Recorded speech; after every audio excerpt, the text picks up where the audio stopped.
Starting. And we're live. Hey, I'm supposed to start this thing, all right? Hey, it's my show. Hey, well, welcome everyone. It's Sunday night, August 23rd. Summerslam 2015 is just wrapped up, and we are here with a brand new post-show reaction show.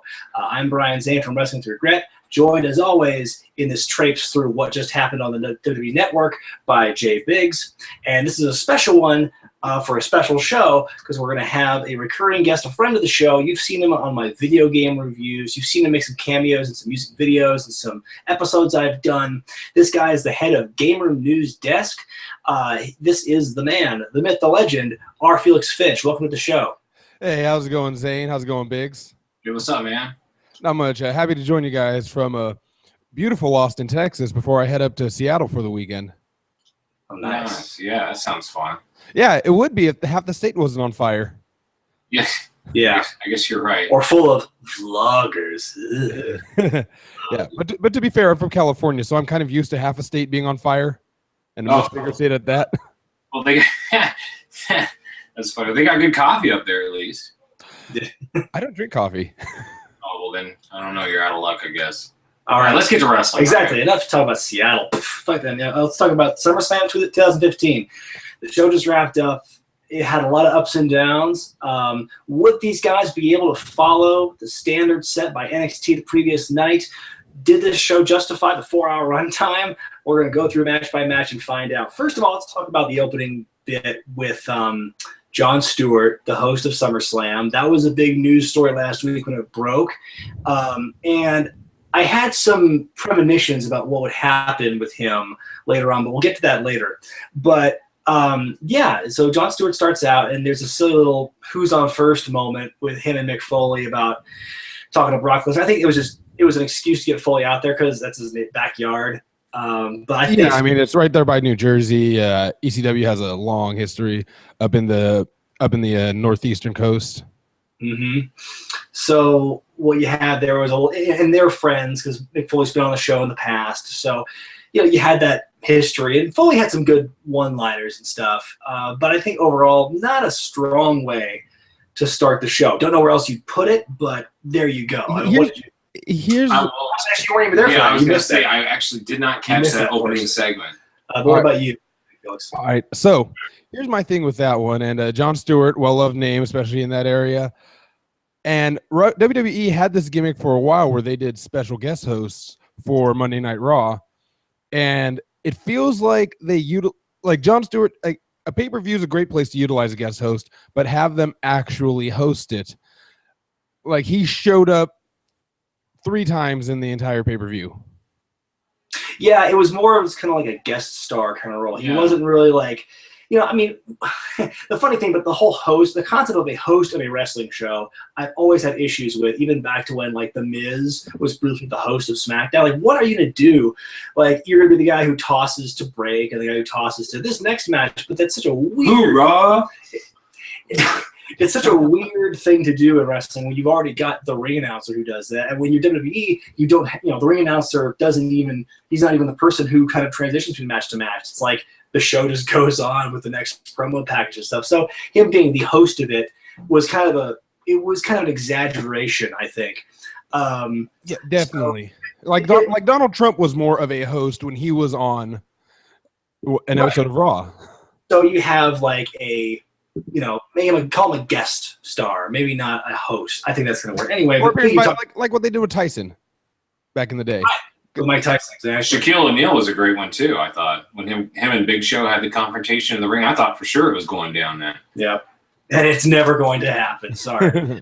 Let's just move on to the opener, Orton and Sheamus, Part 800. This was a match that I think was clearly thrown at the last minute. I think what I read in the dirt sheets was Cena, after breaking his nose, was 50-50 going into the match with Rollins, so they needed a replacement if he wasn't going to make it. So Orton was going to be the guy. But because Cena was able to go, they announced very last minute there was going to be this Orton-Sheamus match. And there you go. And it kind of built toward it, though. Well, it's like they have the history over the last 3 or 4 years. They've been, just fighting each other over and over again. It's a feud that needs to die. I'm so sick of seeing them wrestle. And I will say, not to take away from them because they're both great workers. It's just one of those things where in this age we live in now, where every match is televised and every month has a pay-per-view, we've seen it so many times. It's different from the territory days where a guy can wrestle 500 times a year against one guy because, only select audiences are going to see it. So this match, there was nothing really on the line for this one. And I'll talk about that in a future match in this card, but there was nothing really at stake here. It was just it was a match for the sake of a match. Yeah, but I will say, even as a match for the sake of a match, and they did the right thing putting it as an opener, as it's a match that's been done over and over again, but still a very physical, very solid wrestling match. That's the kind of opening match you want to do. It stayed in the ring. It was as long as it needed to be. And it did its job. I mean, it was entertaining, and you saw what you wanted to see. Solid opener.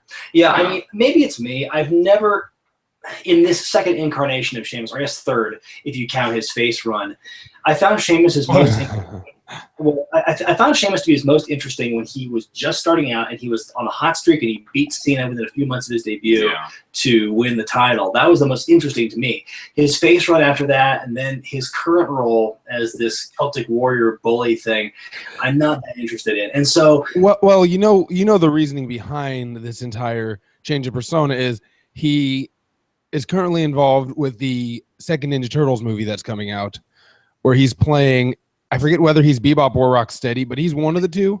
I think he's Rocksteady. Yeah, he's Rocksteady. That makes sense. That actually makes. You know what though? I've always said I like Sheamus tenfold better as a heel than I do face. As a face, he was just corny. There was nothing like he was cracked stupid jokes. He was Cena 2.0.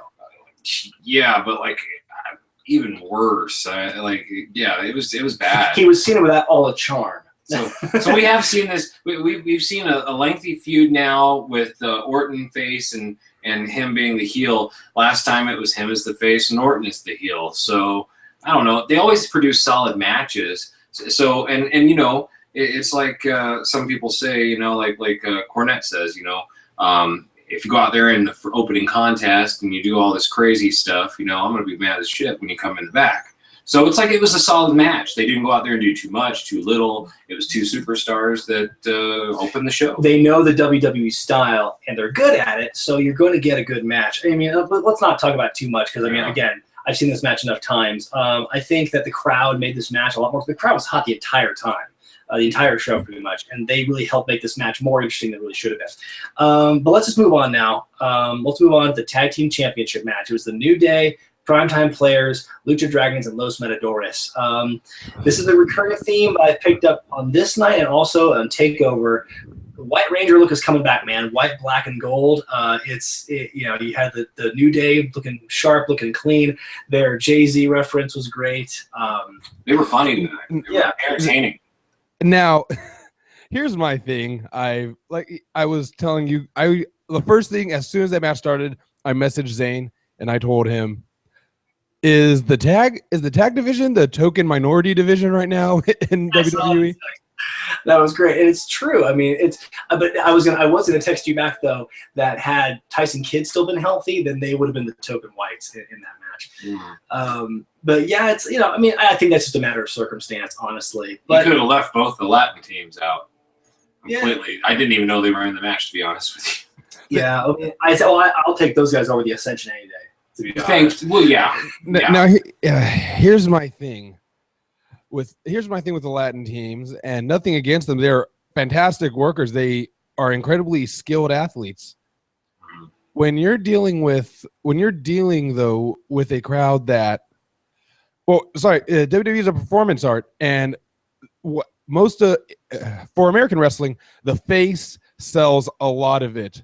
Your facial expressions sell a lot of it. As soon as you cover it up, unless you're playing a dark brooding character such as Retro Kane or Retro Vader, you lose a lot of what would give you shine, or lose a lot of what would make people react to you. If you pick the alternate attire on Kane or Vader, you get the mask version. But no, I think that's been an issue that WWE in particular has been dealing with for a long time, because for a long time they haven't really been giving masked wrestlers a lot of love for the reason you mentioned. Because in Mexico, where lucha libre is a big deal, there's not really much of a need for facial expressions and telling the story with your body language, because all the story is just the flippity dip stuff they do in the ring. And Art Barr, I keep bringing him up because he's one of my favorites, but he was one of those first guys who was really able to take the American style of selling with your face and selling with your body language and bringing that to Lucha Libre.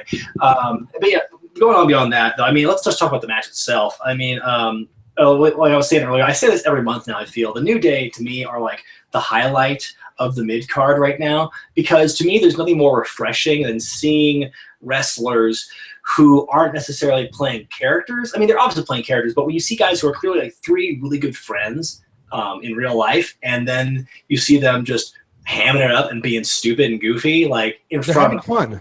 See them, yeah, they're having fun. So to me, it's really refreshing to see these like real life people, you know, doing what they love to do and having fun. They're getting paid, man. They're doing a good thing. Yeah, it's awesome. Yeah, and I don't know what it is. Also, we were talking about this earlier with the Lucha Libre. For some reason, having the little Toro, the little like Torito, yeah, El Torito, I feel like that takes away from their team instead of enhancing it. Right. Well, I think I'm surprised at this point El Torito has lasted as long as he has. I mean, because Hornswoggle at least was able to go off onto his own because it was a silly, goofy kind of character. I feel like El Torito, you're supposed to somewhat take seriously, and it just isn't happening. It's just that it's kind of a weird fine line, because I'm going to talk about this later, but there's a part of me that likes goofy, wild characters, because I mean, you follow your booking style is that way. I like there's a school of thought where I believe that you don't really need. I think there's kind of too much of these like gritty, no gimmick, no flash, real people being their real selves. John Smith is just so tough. Yeah, really. Brent Albright. I think if you go away from that, kind of go back to the silly characters of the 90s or so. The Barbarian. 80s. Right. I think that's more fun in a way. It's like, because wrestling's an escape, honestly. I mean, like, I'm gonna plug my character a bit here, which I haven't used in God knows how long. But I mean, Frisco Flame, the reason that character was a success was because I wasn't trying to be a badass. Like it's like not everybody's a badass. I enjoyed having fun. I happen to be a guy that could also fight if need be, but wrestling's not about battling; it's about putting on a show. Right. Were you saying Big? I missed what Big said. I've seen you fight. Yeah, we've seen you in real life scraps, man. No, you never seen me fight. You just see me knock people out. Okay, that's right. He's not lying, people. That's true. It's usually one. Yeah, it was a 2-hit fight. One and done. Yeah.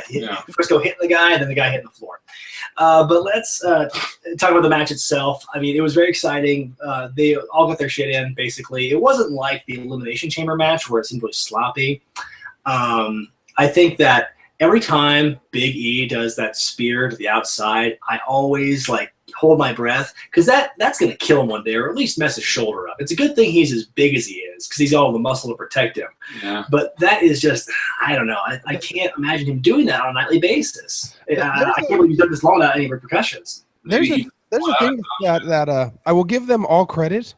Somehow this managed to not be an entire clusterfuck. Yeah. And that's really hard to do with 14. And we're going to get to clusterfucks a little later. Well, I think it was good for the New Day to win. I mean, I don't really care about who holds the titles, because ultimately, I think the tag division and who is the champion thereof is kind of meaningless at this point. I mean, great for the primetime players to have had it, and good for the New Day to have it, but it's just like every other title here. It's kind of a prop. But let's move on to the next match. One that I didn't really care about, honestly. It was Dolph Ziggler and Rusev. It's a match that I think anyone can agree watching it. The whole storyline there is makes zero sense. It's very convoluted. I just don't like it. I'm gonna go away from the story aspect of it, and on the sheer technicality of it, though. I mean, props to Rusev. Rusev moved like a big man should. He got in. He did a couple little things that make him a more dangerous big man. But Rusev did what he was supposed to do in the ring. And he used his power, used his eyes, used a more technical kind of old school style of wrestling against the flashier Ziggler, who wasn't all that flashy in this return match against him. Yeah, you still look good though. I mean, you know, he still look good, but yeah, like I've been trying to contend though ever since this whole thing started. You know, I honestly thought that the Lana thing was going to be where she just eventually goes back to Rusev. Maybe that is what happens down the road. But you could have done the as you said, the 80s slut look. You know what I mean? Like you could do that. Lana was pure early 90s with that acid wash. Yeah, and you know you could have done that with Summer Rae. Why not? I mean, I think the one thing that I think the one good that has come out of this whole Rusev Ziggler storyline is that we've seen a lot more of Rusev's character. He's showing so much more of his character and his like acting abilities that we wouldn't have seen if he was just still with Lana. I think that's the one positive you can get out of this whole breakup. But Lana's character has been totally ruined as a result of this storyline. Ziggler looks like a chump. This is not his finest hour. Double countouts are always bullshit. Just saying, like, okay, 99.9% of the times, double countouts are total bullshit. Right, and if you think they're bad in WWE, imagine being in an indie show where that kind of finish happers. That just sucks the wind out of an entire arena. I'm not going to call out any promotions where I see that happen all the time, but of course not. Yeah, I mean, it was what it was. It's one of those storylines I'm waiting for it to get over with so that both guys can move on to do something a little more interesting. Yeah. Because the thing is, Ziggler was an interesting guy. Ziggler was great. Ziggler's a great character, oddly enough. Mm-hmm. No, he's good in the right circumstance. When he was world champion, he was interesting. When he was kind of the Daniel Bryan surrogate in Survivor Series last year, that was like the biggest he'd ever been, and they really blew an opportunity to keep him going from that. So he can be interesting, and people can get behind him. But it's, you know, they've kind of ruined him, and this storyline did not help him. I'll say that much. And some people are agreeing with me. I'm seeing some people in the chat. By the way, I can finally see the chats, everyone. So, we have a chat? Yes, we have a chat feature. By the way, everyone hates piercing. I hate to break it to you. People are really mad about your nose piercing for some reason. But why? I'm not going to judge you. I think it's fine. But yeah, so no, but people on the chat room are saying a lot of them are agreeing with Ziggler. They're saying he can't act. You know, he's like he needs to go heel, overrated. You can call him what you will, and that's everyone's opinion. I just think right now he's being underutilized. I think in the right circumstance he is fine, but I think in this there's no real good payoff for either guy at this point. I just want them to both move on. I will say, are you continuing on the Ziggler Rusev thing? I was going to move on to the next match. Okay. Because before we talk about the moving on to the next match, that promo that they created was awesome. I mean, I would love to see more of that because, again, that went back to WWE having fun with what they were doing. Right, and I was going to bring that's what I was going to talk about when I was bringing up the Los Matadors briefly. Like Stardust and to an extent King Barrett are like a good throwback to the wild and crazy gimmicks that happened in the early mid-90s and the 80s. These people who, like, you saw these people down the street, you wouldn't know what to do with these people, you know, but they're out of their minds. You know, I love Stardust's gimmick, you know. It's grown on me so much. It's no longer just a Gold Dust clone. Yeah, like I thought. He took that and he has just totally like run with it. And I'm glad he stuck with it because I can't believe how many people got upset after Dusty Rhodes passed away. Everyone thought, oh, well, this would be the great opportunity for Stardust to be Cody Rhodes again in honor of his dad. Because I think people's logic was, well, Chavo Guerrero, he was Kerwin White, and then Eddie died, so he became Chavo again, which was a good thing. But the difference is Kerwin White was and always would have been a crappy gimmick. Stardust is a very interesting gimmick. Yeah, I mean, and to be fair, Stardust also isn't mildly racist, and by mildly I mean very, very racist, but mildly by WWE standards. Right. So, you know, good on WWE and Cody for sticking with the Stardust gimmick. That being said, yeah, like you said, the promo package for this match I thought was really cool. Like, it's very unique. You never see that kind of comic book style or any kind of it's the craziest thing they've had for a promo package. The match itself, I was really curious to see what Stephen Amell could do because, you know, I think from everything I've read, I don't watch Arrow. I'm gonna say it right now. If you never even heard of it. If any of you people watching this do watch Arrow and know his work, Stephen Amell's work, be sure to mention in the chats. Available on Hulu Plus and Netflix. Yeah, I guess if you have time, for all the other dozens of shows, all your friends tell you to watch. Hang on, just say we're being over the yes. Okay, bye. Sometimes real life interferes with this show. We're live? Yeah, oh my God. I thought it was pre-recorded. Fuck it, we'll do it live. We'll do it live. Anyway, I know everything I've heard is that Stephen Amell is in very good shape. Obviously, he has to be for his role, and it showed it here. The one knock I'll have on Stephen Amell, he did a really good job tonight, except he didn't really sell. That was my one issue. He had a hard time selling for anything. When he was being choked, he just kind of sat there, and when he got kicked, he didn't. Yeah, it's that's nitpicking, because for a guy who's in his one and possibly only match, that wasn't bad at all. No, it wasn't, and also he looked like he should be there. Right, exactly. Something you can't say about everybody. I mean, he looked like he belonged in a WWE ring. It was funny because when I first saw him, I'm like, "Oh, this guy's kind of skinny, of all the celebrities, And then he got up with Cody face to face, and I'm like, well, he must be a somewhat bigger guy because he's obviously about the same arm size as Cody and whatnot, Yeah, I mean, I think comparatively, Stephen Amell, I think he was the shortest. No, that's not true. He wasn't the shortest. He was taller than Neville.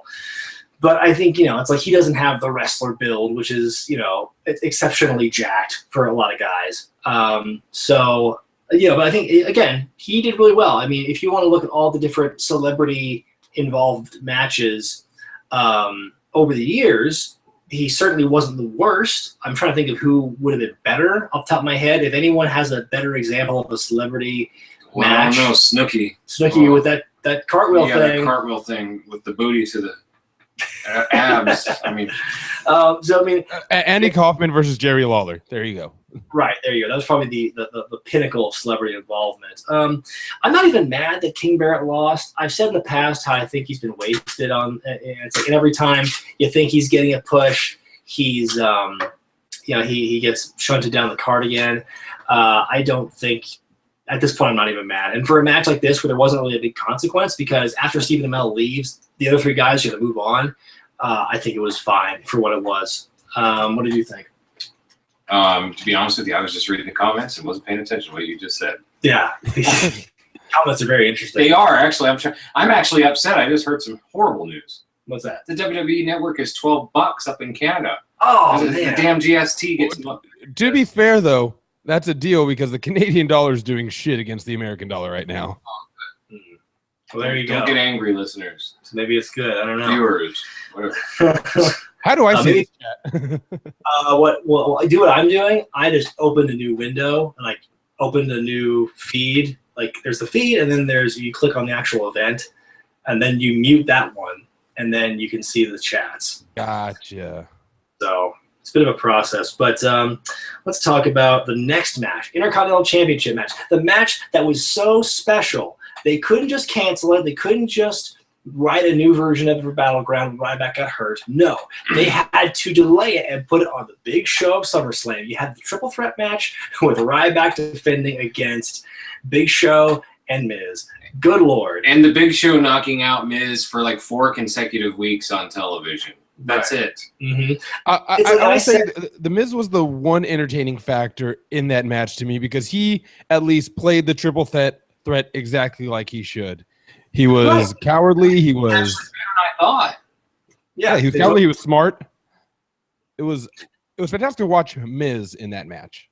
And I said before last month when they were building up to the original triple threat match at Battleground, I couldn't help but root for Miz because, how are you going to root against the smallest guy in this match who's clearly the underdog? I just didn't see. I couldn't buy it. I'm huge into Ryback though being Intercontinental Champion. I think that I hope that they can catapult him to some sort of main event status. I mean, he's a huge dude. He's marketable. He's got some cool catchphrases. It catches on. They just need to push it right. The Ryback? I think so. Yeah. I mean, with Batista not being around, it's a lot easier now. Yeah. I mean, I think that he was hotter, obviously, when the whole CM Punk thing was going on with Paul Heyman and all that, and it died off for quite a bit. Then the Ryback thing, really, I hated that. That was a weird step back, yeah. But now I think they're on the right track to getting him, you know what I mean, into some sort of main event level or something again. Yeah. Can we talk for a second about Big Show's the biggest bump he will ever take this year? The rolling plancha flop thing from the second rope. That was ridiculous for a guy. And keep in mind, this guy about 15, 16 years ago did top rope drop kicks. This is obviously, I don't ask him to do that anymore, but it's amazing when he goes to the top or middle rope to do something like that. I called it the spawn-ton because it looked like a fish spawning upstream. Like, yeah. Like, honestly, whenever Big Show takes that bump out of the ring where he like flops over the rope, it looks like a glitch in a video game. He's like stuck in the ropes. Like Andre on that Acclaim game. Oh yeah. The goose stepping Andre? Yeah, the goose stepping Andre. Yeah, that's right. WrestleMania game. Let's see here. One thing I want to say, I think, yeah, like you mentioned, Felix, The Miz probably had the best role of the match because he was trying to be sneaky and try and capitalize on the different pins and stuff. I saw one guy had a really funny comment in the chats. It played like a triple threat match in a video game, like WWE video game, and that was true to a very good. Oh, they're saying one guy says, "Give nose ring a spawn-ton." Oh, spawn-ton. Yeah. They would take it too if the Big Show wanted to wrestle. Yeah, spawn-ton, confirmed new finisher. Anyway, and like I think one thing that was interesting, it was Ryback who won, and which is good for him. I think good for his reign. It was Ryback who won, and he did it by capitalizing on someone else hitting a finisher, which to me was very heelish. Did you pick up on that at all? Yeah. But it's triple threat. It's triple threat. And everybody's a tweener. There's no faces and heels anymore. It's true. Everyone's shades of gray. Okay, let's talk about. I want to talk briefly about the Jon Stewart Paul Heyman segment. When Stewart confronted Heyman and basically recited the heartfelt laments of everyone who's ever written on a message board in the last year and a half about the streak ending. One thing, the voice of the IWC. Right. Why was Heyman sweating so profusely? I just was wondering something about that. It's like, what is there no AC in the Barclays Center? That's what my guess would be. Heyman, though, still, anytime Heyman gets a mic, one of my favorite things that WWE does. I mean, like, and I'm glad that that's his role now, basically, to be the carny, so to speak. Yeah. For Lesnar. Exactly. Well, and it's funny, during that interaction when Stewart was like, these kids, WrestleMania was like Christmas to them. Why? How could you give them this coal? I just wanted Heyman to go, well, I'm Jewish, so your analogy doesn't really fit with me. So, I don't know. It would have been funny if that had happened. But let's see here. Yeah, that's all I really had. That's the only joke I had about this and about this segment. Let's move on to the 2/3 of a rematch from Elimination Chamber 2014. It's Bray Wyatt and Luke Harper versus Dean Ambrose and Roman Reigns. It's what's left of the Shield and what's left of the Wyatt family in a tag team match. Frisco, what did you think of this match? This match, again, this was one of those matches that it was booked and performed exactly the way it should have been. I mean, it went down. You had the build-up. You had the hot tag. You had the proper shine, the proper heat. It wasn't very interesting to me, but it was a good match. Like, objectively, it was a good match. Right. And that's the thing. It's like when you see these four guys, any combination of Shield Wyatts, I think those are the two best examples of like six guys who just can deliver. I think anytime you see a combination of those guys, you know what you're going to get, and it's going to be good. If you remember what the Shield was like when they were together, especially when they were feuding with the Wyatts very briefly, like they always had amazing matches because they knew their roles. And I think this was very similar. I think, like you said, it was a very good match. They knew what they're doing. I was pleasantly surprised how it went. I didn't notice that Roman Reigns got killed for half the match until I was like, until the crowd. Roman sleeping. The Roman sleeping chant. I love that chant. that was my funniest part of the night, I think. Yeah, Roman sleeping. Yeah, I thought it was weird. I didn't know where he went. There was a brief period where when Roman Reigns was getting ready for the spear that put the match away, I thought there was going to be a heel turn. For the way Ambrose was standing, I thought he was going to turn heel or something. But that didn't happen, obviously, because that'd be weird. I kind of thought there was going to be some sort of interaction in this match with either a new Wyatt family member or something. But I don't know. I'm not sure where they're going with all this. Tell me what you think. Did you think the crowd, and I'll ask you, Jay, to answer this first, and Frisco, you can follow up. Did you think that the crowd was like very schizophrenic toward Reigns? Because I heard boos. I heard people booing Reigns, and I expected that. But I also heard some times where he did stuff and the crowd cheered. Did you notice that? Well, yeah, but it's like we talked about it the last time we did this about Bray Wyatt. You know, he's one of those characters where the people embrace him. Like, they know that they're supposed to be creeped out and freaked out. So they act creeped out and freaked out, but they love that. And so they embrace it. So I think that with this, it's one of those things where, you know, they booed and they cheered when they were supposed to. And with Roman, you're going to get the heat no matter what. Right now, it's just kind of like that, you know? So I don't think there's really much you could do. But I think the crowd also has those people like Cena haters, you know what I mean? It's like there's just as many people that love him, to me, as there are the people that hate him, and as loud as they are when they say John Cena sucks. You know, there's that many haters out there for Roman, but there's as many people, I think, cheering him right now. So I think it's 50-50, but I'm still a big believer. I think he could be a huge heel. I think maybe they could set up another rematch between him and Lesnar or something, you know, well, we never really figured out who could win the one-on-one between those two, you know? So if maybe we could do something like that and eventually have him be the heel. Yeah, I think that would be great. Did you notice any kind of conflicted crowd reactions, Felix? Yes, and I'm going to go more into this, and I'm also going to contradict the statement I'm about to make. In the next match, I'll contradict the statement, but the statement goes back to something you said earlier, where everybody shades of gray, and that's because wrestling fans right now are all sorts of shades of gray. I mean, you have the people that kind of like if you ever watch Demolition Man, the people that just want to see the anarchy and chaos and love that character, and then you've got the people who, you know, want to see everything bright, shiny as it should be. And you've got both of them in there. You've got both of them in there. So, and a lot of those people are the same people. They, at a moment's notice, they could be one way or another. So they see something, they just react to what they want to react to. Like, whether they like it or hate it, if it causes them to have a reaction, then they're going to react. Exactly. A lot of people over here campaigning that Roman should have turned on Ambrose. Yeah, I think a lot of people were kind of expecting Roman to turn. I heard a lot of murmurs on the message boards and some people who are in the know that Roman might have turned. It's one of those Russia.com things where this may or may not happen. So, you know, if he ever turns, I think it'll honestly have something to do with the authority.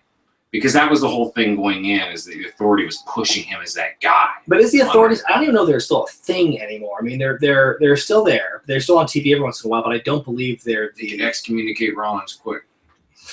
But you know, I don't know. I think Rollins will be faced by WrestleMania next year, probably. Yeah, maybe. I mean, we'll see. I was kind of surprised that Wyatt took the fall. I was really surprised because, you know, I think, you know, you can, if you watch pay attention to these multi-man matches, you can tell who they're protecting or who they're pushing based on who gets pinned. And usually it's not the stronger guy who gets pinned. In tag team matches, if anyone loses, if it's Dean Ambrose, he usually takes the fall. And I was really surprised, that Wyatt took the pin. Now, it's Reigns and Wyatt who had the beef, which is what set off this whole match. But I'm very surprised that Harper didn't take the pin. That's my quick observation. I don't know what anyone else thinks about that. Yeah, well, I don't know. To me, Harper is the stronger of the two, but Wyatt's the more mentally strong, I guess, because he's the leader. I don't know. I look at Harper like to me, he's one of the dudes on the roster right now that nobody should be touching. I mean, he is huge. He's got the look. He's got a lot of upside. Oh man, I hope they keep him around. I hope that they do some big things with him past the Wyatt family. You know. Let's move on for a moment. Let me flip the page of my notes over a bit. Let's talk about Cena Rollins, world title, U.S. title, up for grabs. First of all, why? Well, I mean, okay. my first reaction was, why 7th of 10? You're telling me this match was going to go before the Divas match and Owens Cesaro. The more I thought about it, it made sense because you need that filler, you need that breather. And really, I mean, I think they're probably the best 2 matches to have as as a bridge between the two. But I'm like, really? Like the world title, like the thing, the whole WWE universe centers around, like that goes like 7th, not 9th? Like I couldn't believe that. It's a little bit weird. Well, if you take a look at the current trend, where it's kind of funny that as much as the fans fight about it, WWE and UFC are in a very similar situation, actually pandering to a very similar crowd, despite the crowds trying not to acknowledge one another. And it's getting booked much the same way. If you look at a few a few more recent UFC fights, a championship fight hasn't always been the main event. It's been like kind of in a mid-card position because they want the event that is going to sell tickets, even if it doesn't involve 2 champions. Right. I understand that, but there's also another concept to that, and I've asked this before because I've always wondered, like, when I've gone to a bar or something, why the main event of UFC is like, 2 hours through the pay-per-view that's 3 hours long. And it's, well, if a bunch of fights that are booked go only 1 round, then that's not going to be a very long set of matches, So what happens if the pay-per-view only goes an hour and a half at that point? So what they do is they come in, like MMA events will do like 5 or 6 bouts before the actual pay-per-view starts. That way what they do is once that main event's over, they just go and use some of those other, those other matches from before and fill the time. So sometimes it's not really a matter of them placing it on the card like that. It's more of a time filler because they've taken other bouts earlier and put them in that time. Right. So well, let's move on and talk about this match itself. First, actually, before we talk about the match, let's talk about Seth Rollins's bright new look. I don't know if you call it like his angel look, his Gandalf the White, Freddie Mercury. White Ranger. Right. It was the White Ranger theme, exactly. It's one guy is saying Seth Rollins is wearing Fandango's pants. Last one guy in the chat, Brandon Rutledge, wrote that. Everyone wanted to be White Ranger at SummerSlam. That's what another guy wrote. Let's see here. Yeah, let's talk about the match. I want to say something on this match, going back to the crowd chant. And this might be one of Rollins' issues in WWE, is that when you went into the match, you heard 0 chants for or against Rollins tonight.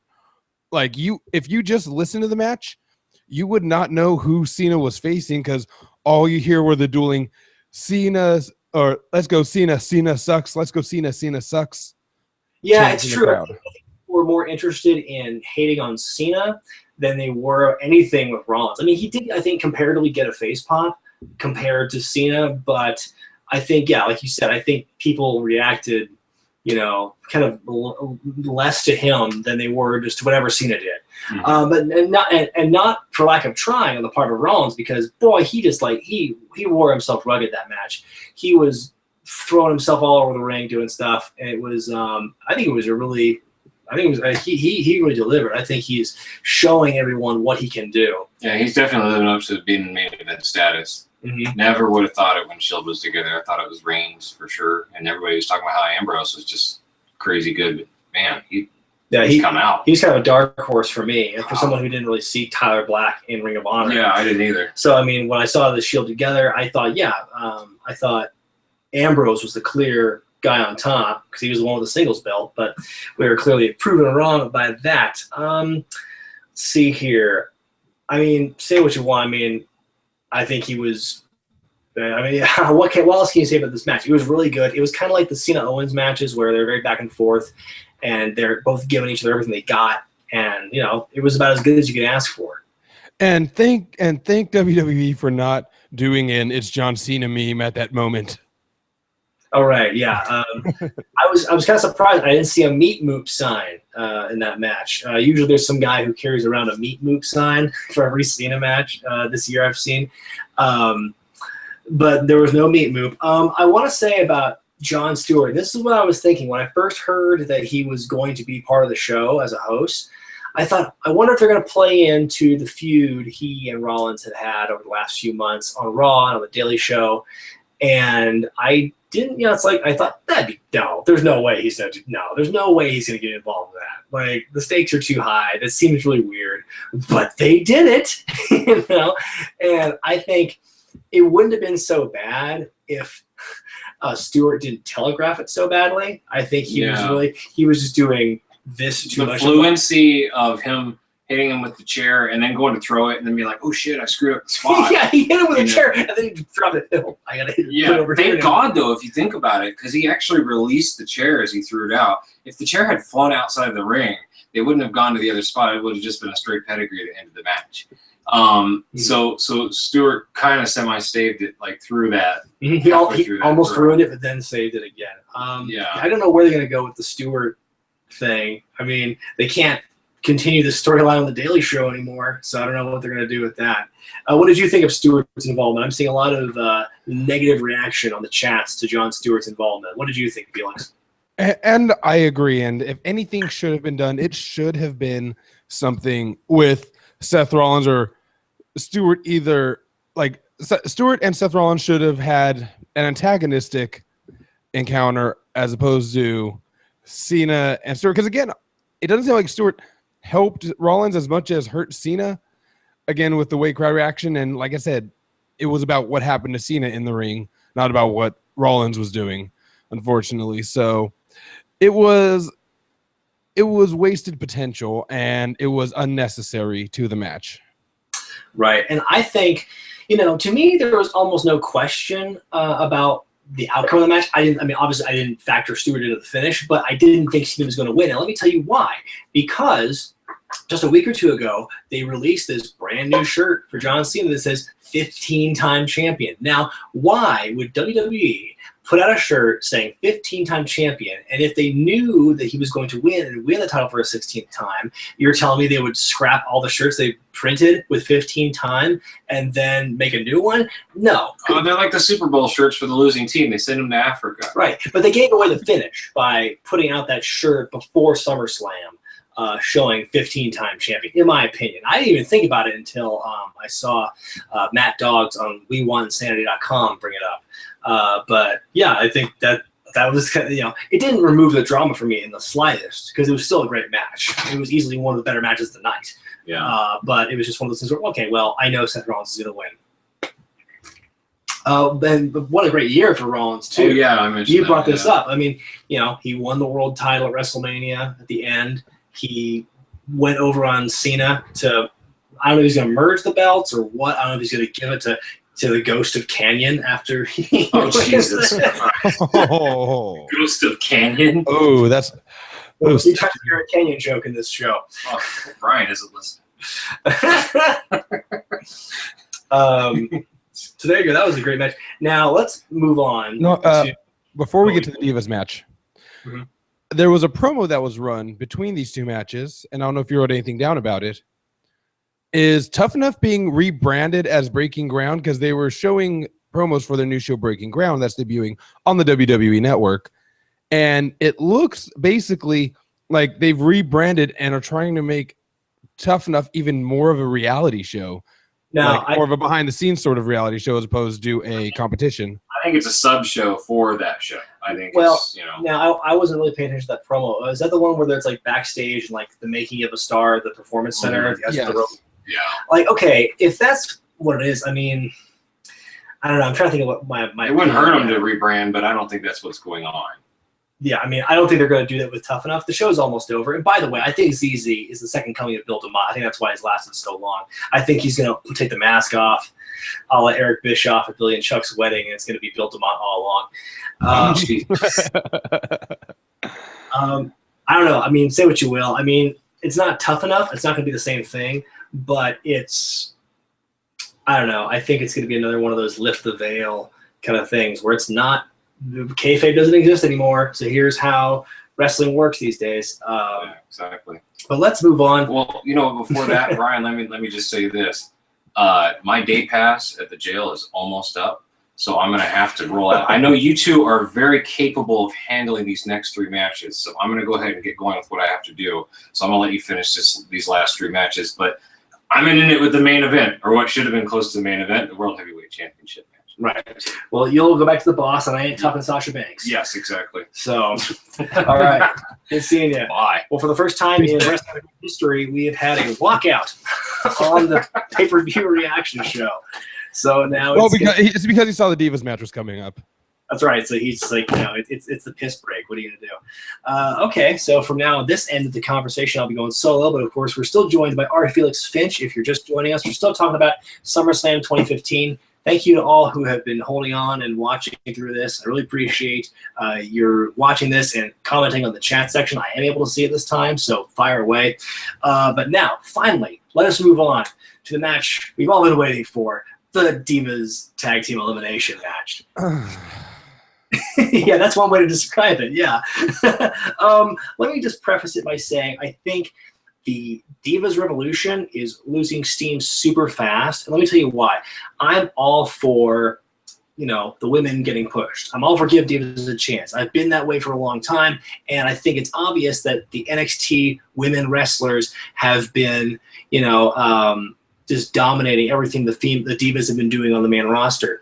But this is a really bad way to go about introducing them, because they brought on 3 new women, and they put them in these different teams. And so for the last 5 weeks or so, you've been seeing 2 matches a night, twice a week, between the same 9 women in different combinations. You have singles matches, you have triple threat singles, you've got tag matches. They've been doing this literally every week. I mean, they've run every combination into the ground like some bizarre, fruitless round robin format. And now, I don't know if this is the end game from tonight's thing where it was the 9 women match, but I don't know where it's going to go from here. I think at this point, keep in mind, before this, the storyline was Paige versus the Bellas for the title, and now it's just all 9 women fighting each other with no real end game, because this is just a way to artificially inflate Nikki Bella's championship reign, because they've wanted for a long time to knock AJ's record out, and this is the way they're going to do it. But anyway, that's my take on this Divas match. And I know you haven't been following the storylines very closely, Felix, but I mean, I just want to know what your take is on it. Okay, so with the Divas takeover, or like the Divas Revolution, I should say, my problem with what they're doing with it is, A, they're marginalizing their own brand by pointing out the faults in their previous Divas. Instead of just like letting these girls come over and evolve, they're going, hey, you suck. These girls do it way better. Right. We're gonna bring them over. Acknowledging the problem is not the same as fixing it. That's the big thing I've noticed. But yeah, what else were you going to say? Yeah, so that's problem number 1 is, when you're pointing out the problem to, I mean, I'm sure a good, not majority, but a good percentage of wrestling fans didn't think anything of it because of the way WWE has marketed its Divas the past few years, or the past decade and a half or so, which is as Divas. I mean, these aren't wrestlers, these are models. And I'm not marginalized, and I'm not saying anything against women who are working. I know some great women workers. In fact, if you watched NXT last night, Bayley versus Sasha, that was a fantastic match between a NorCal wrestler, who Bayley, and Sasha. But the way you're marketing them, you can't have it'd be like trying to throw the Puroresu, or the Joshis here in America, and trying to get that to work, and it doesn't when you still have that model population. Instead of phasing them in, you're just trying to throw them into it, and that's a major problem. And then it seems like some of these teams didn't get much thought put behind them, because at least Beautiful and Dangerous, that's a great name. Team Bad, Team Bella. Okay, you've got some Bella twins. I've got it. They're kind of leading the clique of the hot chick clique, which is a problem in itself. The fact that they're presenting it as a hot chick clique, which I've already mentioned before. And then you've got Team PCB, which I want to keep calling them Team PCP. I thought that's what they said at first. Well, I think it's still better and probably safer for the search engines than Submission Sorority, which I don't know if you heard the news. That was their original name until it was discovered, hey, there's this whole porn franchise with the same name. So might not be the best for our PG image if we stick with this. And I actually heard the women involved actually warn them about this. But there you have it. So now they have this bland name, PCB. I think they probably just asked Triple H and Stephanie's kids, like, hey, what's a good name for this team? They're like, what are their names? Paige, Charlotte, and Becky. I'm a PCB. Like, okay, thank you, 4-year-old. There you go. Yeah, I mean, it's kind of like if a wrestler came out named Default. Yeah, exactly. Like, what's the easiest thing we could do?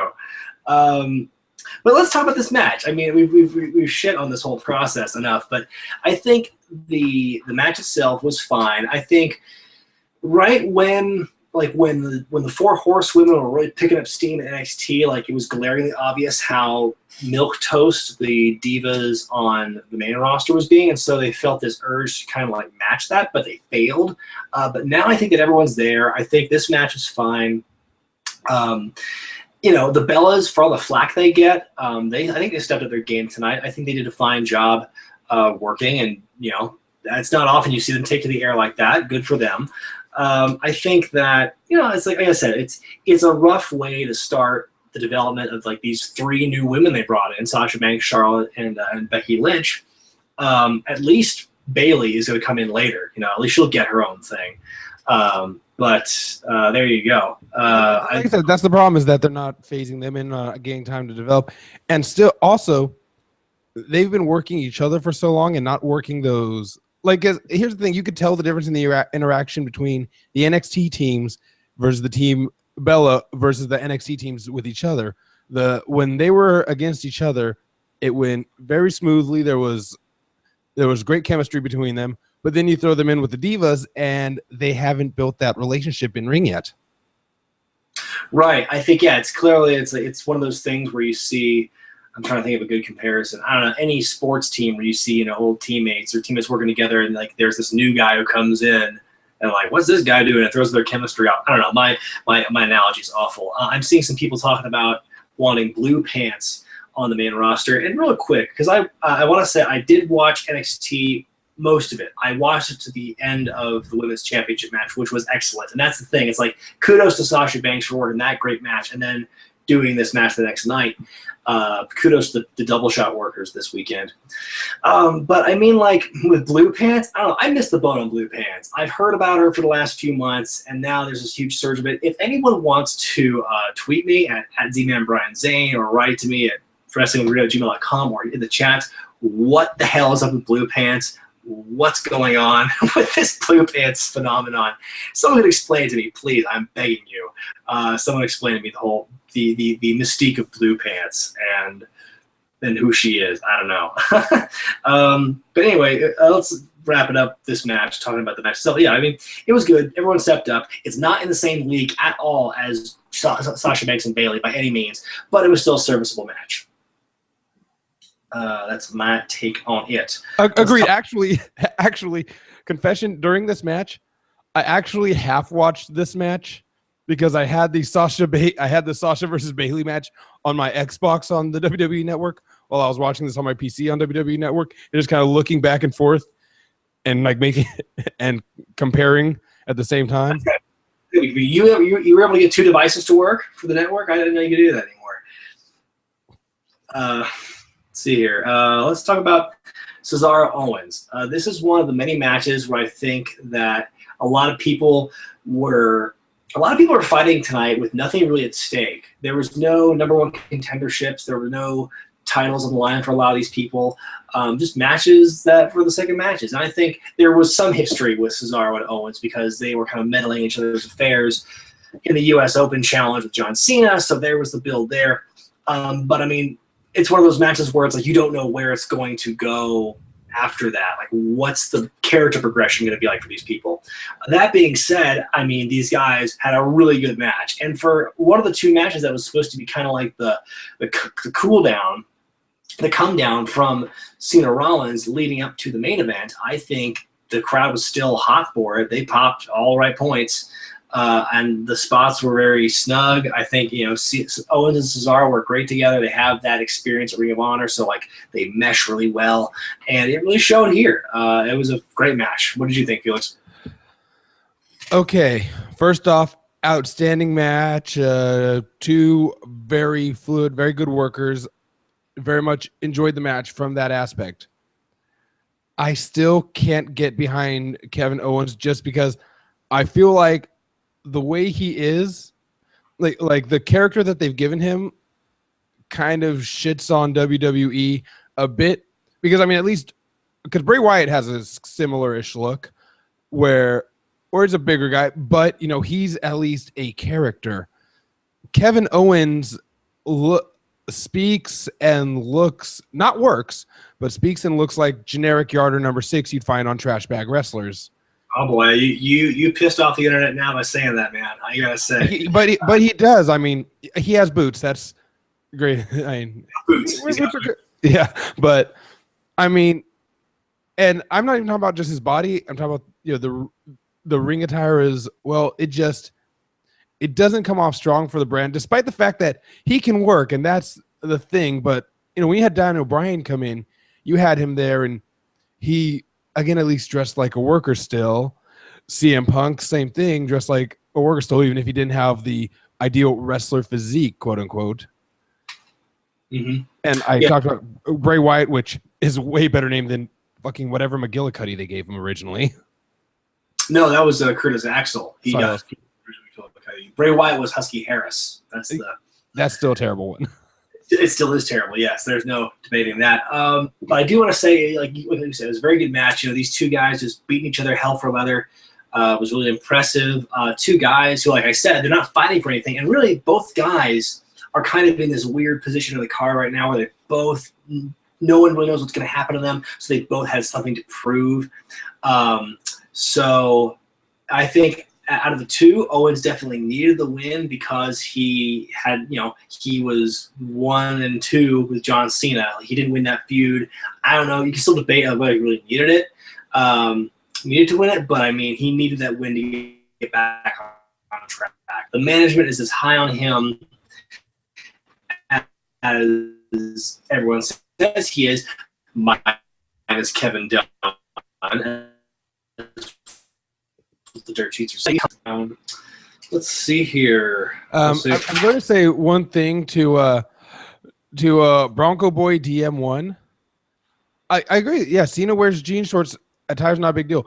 The thing with Cena's jean shorts are the same thing I said about Bray Wyatt, where it's a character. It's that thugonomic. Is that still kind of Professor Thugonomics character that he's carried over. So yeah, attire's not everything, but Kevin Owens isn't being given a character.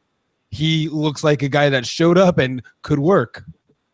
Yeah, and another thing I do want to say, or who lost his suit, or got his suitcase lost. Right, he lost his luggage, so he had to wrestle in athletic shorts. But the thing that I noticed, and on the Trash Bag Wrestlers video, not the music video, but just my review of them, I get a lot of comments saying, well, this guy wears, you know, street clothes, and that guy wears street clothes. They're fine. Well, here's the thing. Literally every wrestler you've ever seen who got famous in street clothes or had a really good career in street clothes started out wearing tights. I don't know if Necro Butcher wore tights originally, but, I mean, other than him, maybe he's the 1% example. Literally everyone else has worn tights, and so they were not above tights. They didn't think they're going to start out wearing, you know, cut-off, you know, jorts and, you know, and a t-shirt and stuff. They got to that point eventually. Raven didn't start wearing that shit in the beginning. I mean, hell, even internet reviewers start off with shiny metallic tights. I know, right? Exactly. It happens to all of us. Let's see here. Let's move on from that point, that tangent. Let's talk about the main event. It's Brock Lesnar and The Undertaker. It's not part 2 because they've obviously wrestled before, back when Brock was a full-time employee. But, yeah, let's talk about this. It's the rematch from WrestleMania. It's Taker Lesnar. Before the match began, Felix, what were your thoughts going into it?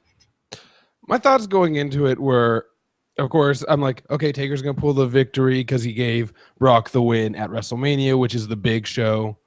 I mean, you know, the main event. You know what I mean. Not Paul White. Yes, we know, yes. Yeah. But, you know, of course, Taker's going to win this. I was kind of interested in seeing how it would go down because, remember, Undertaker is a 50-year-old man in the ring.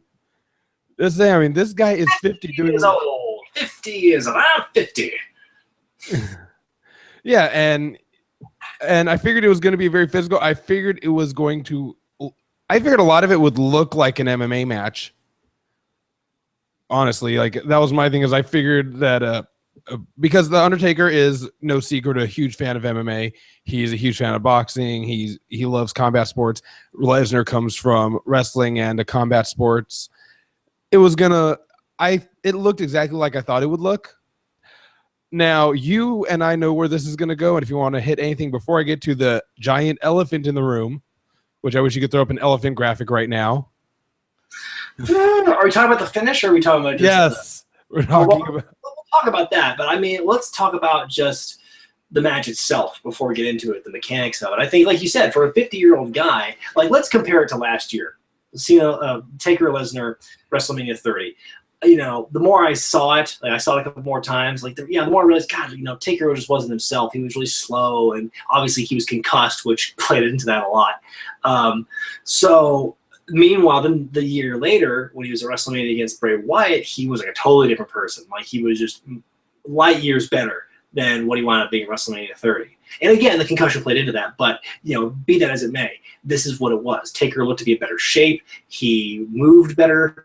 It was just, so there you go. I think with that in mind, I was expecting a better match than what 30 was. I think, with the exception of the ending, the match itself was a lot better than the WrestleMania 30 match, except for the ending.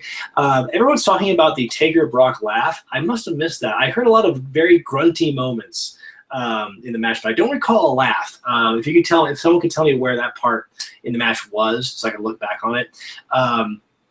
But anyway, kudos to Taker for taking an F5 through a table at age 50. And you called it, Frisco, because you texted me at the start of the show, I wonder who's going to go through the French announce table. The Spanish announce table was absolved from harm this year.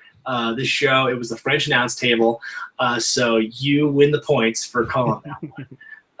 But yeah, it was a really fun match for two Haas characters, one of whom, you know, you can objectively say is past his prime, but he worked really well because he's adapted his style over years. That finish. Let's talk about that finish, because that is just, the more I think about it, it just kind of hurts my brain trying to think about what happened, because what precedent has there ever been where the timekeeper goes into business for himself and like rings the bell because he sees the thing? It's like there has to be something more from this.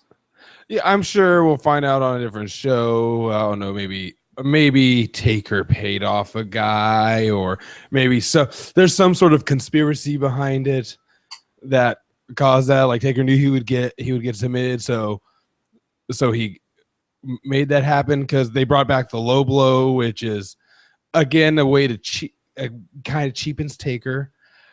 Yeah, I felt like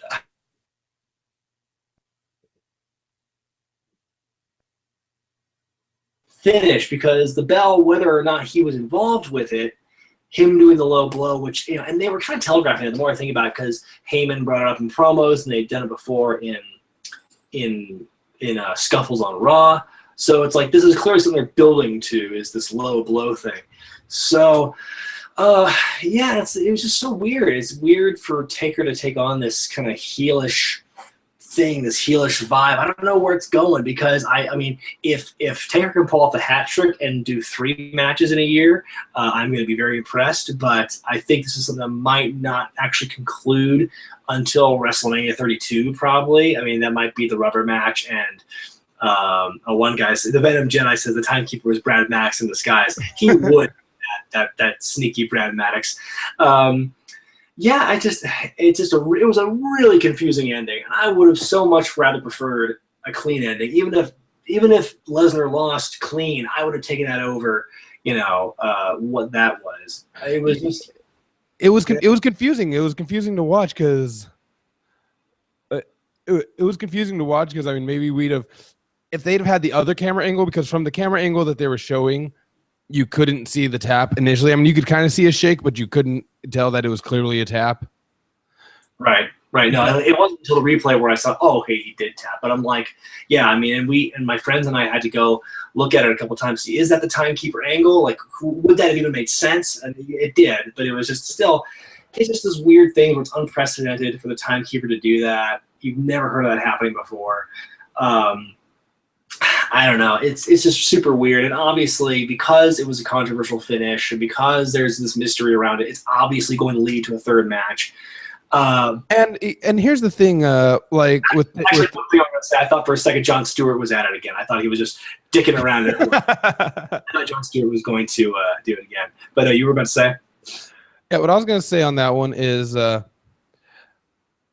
mean, obviously Taker wants to push Lesnar. I mean, Taker's one of the most respected guys in the back. He is the veteran behind the scenes. I mean, I think like Taker may be the only person backstage who has more power than Triple H. Absolutely. And he's doing these matches with Lesnar because he wants to push it. He's trying to pass the torch for Lesnar. So whatever's happening, Taker's behind it, at least, you know, in the back scene sort of way, because I feel like he's the only one that has the power to do that. I don't think that's something that even Vince would come up for Lesnar unless Taker was cool with it or anything. Right, and obviously I think there's going to be some resolution. You're right, Taker does want to push Lesnar. I think that's been the one constant thing between these two over the years, because even when Lesnar was full-time, he never lost to The Undertaker when Lesnar was a rookie. So clearly Undertaker sees something in Brock Lesnar. And Taker was even like one of the big things was Taker was at Lesnar's first UFC match. If you remember that, like that was one of the big things, like, oh, we have Undertaker here in attendance. And I think he was the one where Lesnar lost to Cain Velasquez, where they had that stare down. Then the internet just exploded with the possibilities. So I think, you know, there's been that connection between the two of them for a long time. There's been that relationship, and I think it's just continuing on here. But yeah, I mean, boy, I would have picked. There have been a lot of screwy finishes in the history of wrestling, and I would have taken just about any of them over what we saw tonight. And I don't know about you, but that was just a really dumb finish. Well, I mean, here's the thing, because my problem with that finish is that it wasn't clearly communicated. At least with the Montreal screw job, that was a clearly communicated finish. Like, I liked the second finish. If that first part hadn't happened, but, you know, he had just like been passed out with the middle finger, that was a preferable finish. Or even like the Stone Cold Bret Hart finish. Okay, because this was kind of a redo of that. Mm-hmm, exactly. With the addition of the ring bell. That would have been a better finish. The ring bell being involved at all.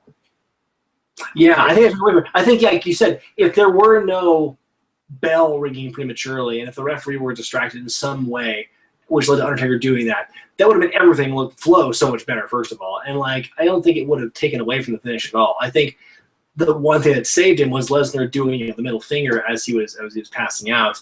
But yeah, I don't know. We could write a whole think piece about the finish to that. But yeah, one guy, Luke Bonnet, wrote in the chat, they can't hype a match that much and finish it like that. And they're absolutely right, because this is a match that Paul Heyman says the rematch too big for WrestleMania. I think that's a bit of hyperbole, but I think, you know, if they're making that Paul Heyman hyperbole, say it ain't so. Oh, I know, right? He's so subtle. But it was just so weird for a match that hyped to have such a weird finish. Like, I don't know. It's like both their biggest matches, the winner take all and the main event, Lesnar Taker, both had really strange finishes. Like, I don't know. It was both screwy finishes for their two biggest matches, and I don't necessarily agree with that. I mean, over this entire year, I think WWE has been putting on very strong pay-per-views overall. I mean, they've maybe been one bad match per show, but they've been on the whole better than like the previous year. This, let's give our final thoughts about the show. I think overall, I would have to give this SummerSlam probably like, I don't know, B- or C+ as far as a grade. If anyone wants to give their letter grade to this show, feel free to enter it in the chats. I just think that there were... You're letting the internet have an opinion? Oh, I know. I think there were a lot of good matches. Owens, Cesaro delivered. The tag team match was great. The tag team title match was great. I just think that things like Ziggler Rusev really dragged me down. The IC title match I could care less about. Orton Sheamus, for as good a match as it was, as crisp as it was, I still didn't care about the story. So really, you had like 2 or maybe 3 matches that I was interested in, and 2 of them had really wacky finishes. You could argue whether or not Rollins should have won cleanly. I think for his character, it helps him. But I'm of the opinion that a heel wrestler does not need to always win convincingly to be considered a legitimate champion or have a legitimate reign. But I don't know. I think it's weird for the matches they had for this big 4-hour extravaganza. They just didn't deliver as well as they should have. Comparing it to like their other big pay-per-view this year, WrestleMania, I think it was a lesser overall show. What about you? I give this a solid C+. I mean, this is a show that I would have kind of been upset had I paid $60 as it used to be back in the day to watch. And with the WWE Network price now of the $10 a month US, or the free month if you sign up, because that's how I took advantage of this. Yeah, exactly. I signed up for the free month, and as my return to wrestling, I give this as my return to watching wrestling. Give a solid C+. I mean, there were some very entertaining. There were some very good matches there. None of them were the big ones, though. I mean, like you said, the 2 ones I feel like got screwed up at the end because Cena Rollins was having a great match. That finish kind of hampered the match, and Taker Lesnar were having a great match, and then that finish also just took. I don't want to use the word legitimacy out of the match, but because duh. Yeah, legitimacy. Yeah, how can you question the integrity of a professional wrestling match? How dare you, sir? But it cheapened the match by doing that. Jon Stewart cheapened that the Cena Rollins match.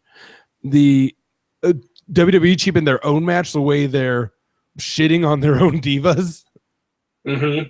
Yeah, they're cutting off their nose to spite their face, and like the thing is, we gripe about this stuff and how they do this often, but I'm relatively confident they're going to bounce back and make it work. There will be some way to bring this back, and Taker Lesnar Part 3, I'm sure it's going to be great. If Taker keeps going on this upward trend of improving physically, in his older age. That's Hell in a Cell.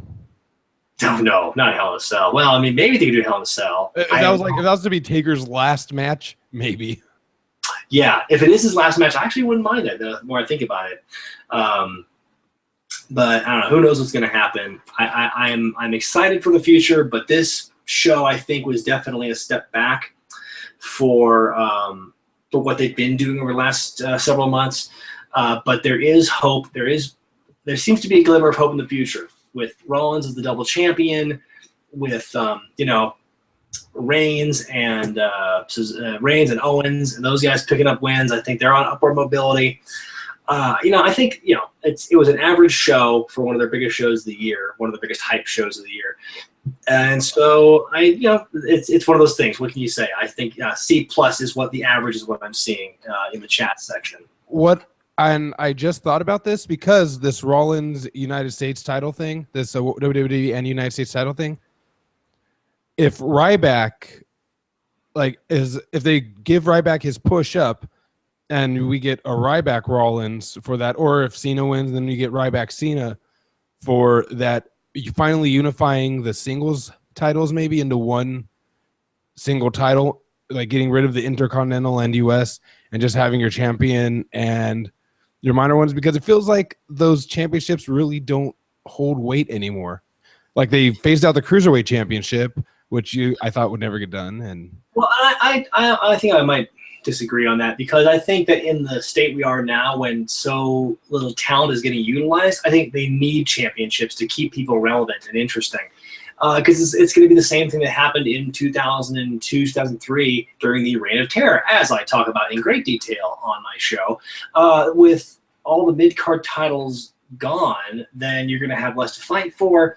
So I don't agree with that. I think that there needs to be more mid-card titles. Not more necessarily, just keep them where they are and just keep them going, though. But maybe we can talk about a whole other episode about that. Some Slasher Con just wrote in the chat, would you rewatch this pay-per-view? I would maybe pick 1 or 2 matches out of this, but I don't think I'd watch it from beginning to end again. I would rather watch NXT TakeOver Brooklyn again. In fact, hopefully when I have time tomorrow, I will watch the main event, Owens, Finn Balor, and hopefully we'll see what happens with that. But we're about to wrap this up. So, Felix, if you have any last words before I wrap this feed up, feel free to speak them. All right. Well, I've been R. Felix Finch. You can find me. I'm going to be rebooting Letter R Productions, but in the meantime, you can find my gaming news podcast at GamerNewsDesk.com or just by looking for Gamer News Desk on your iTunes. And I do feature the full Wrestling with the Crappy Video Game series. New episodes coming this year, actually. Filming in October, announcing now. And or if you just want to hear me bullshit with other people, go to IBTNG. And thanks for having me, Zane. Like, subscribe, listen to Wrestling with Regret. Yeah, you should buy a T-shirt. Yes, buy a T-shirt. Right, buy the T-shirt. Yes, exactly. And I want to thank all of the new subscribers, the several thousand new subscribers that have come on to Wrestling with Regret in the last 4 weeks or so. It's been a tremendous growth, tremendous explosion of fandom, and I'm totally blown away by the response I've been getting. Thank you all for being a part of the movement. Back in May, I had 1,000 subscribers, and that was after almost 2 years of work, and now I'm at like 15 plus. And it's amazing, and it can only go up from here. And I hope the bottom doesn't fall out anytime soon. I hope WWE doesn't come calling and saying, you've been running too many of clips of our shows, but I'm hoping, knock on wood, that will not happen. But again, thank you, R. Felix Finch, for being part of this show. Thank you all for taking part in the chat, which I was able to look at this time, and I think we can keep doing this. But thank you so much all for being part of the show. For R. Felix Finch, I'm Brian Zane, and for Jay Biggs, who had to leave about 20 minutes ago. And we will see you next time.